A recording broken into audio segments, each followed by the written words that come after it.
शिला प्रभुपाद की हरे कृष्ण महामंत्र की प्रतिदिन जब हम हरे कृष्ण महामंत्र का जप करते हैं तो हम सबसे ज़्यादा कठिनाई महसूस करते हैं अपने मन को टैकल करने के लिए।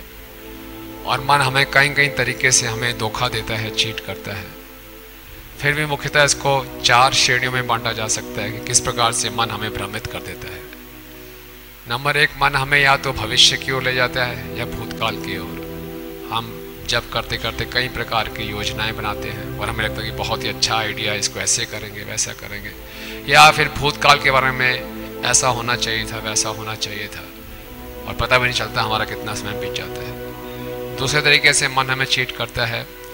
मन के अंदर हमेशा कुछ ना कुछ कमेंट्री चलती रहती है, ऑटो कमेंट्री, कि अगर मैं थोड़ा सा और मेरा स्वास्थ्य अच्छा होता, या फिर थोड़ा मैं और धनी होता, या थोड़ा सा और सुंदर होता, या थोड़ा और पढ़ा लिखा होता, या फिर थोड़ा सा और बुद्धिमान होता, काश अगर ऐसा होता, काश अगर वैसा होता, कुछ ना कुछ ये चलता रहता है। और हमें लगता है कि ये छोटी छोटी इच्छाएं हैं, ये कोई ज़्यादा खतरनाक नहीं है, बड़ी इनोसेंट है, हार्मलेस है। लेकिन ये बहुत खतरनाक है, क्योंकि ऐसी इच्छा करना, ऐसा सोचना काश मैं ऐसा होता, काश मैं वैसा होता, एक प्रकार से हम अगले जन्म के लिए अपनी इच्छाओं को बुक कर रहे हैं। तीसरा जो मन हमें चीट करता है, दोषारोपण करके।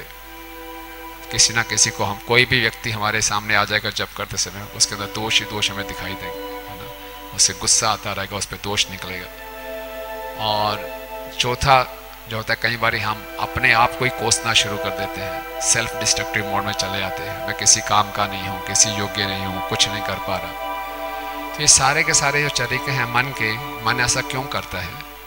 वास्तव में मन, हम अपनी पहचान मन से करते हैं, और मन आत्मा का एक विकृत छाया है, और आत्मा आनंद में अभ्यासत है। तो मन भी वास्तव में आनंद की खोज में है, और इन चारों अलग अलग तरीके से मन वास्तव में आनंद ढूंढ रहा है। कहीं आनंद नहीं मिलता, फिर दूसरे तरीकों को लेता है, तीसरे तरीके से भटकता रहता है, लेकिन उसको आनंद की प्राप्ति नहीं होती। आनंद मन को तभी मिलेगा, हमें तभी प्राप्त होगा जब हम राधा कृष्ण के चरणों में इसको लगाएंगे।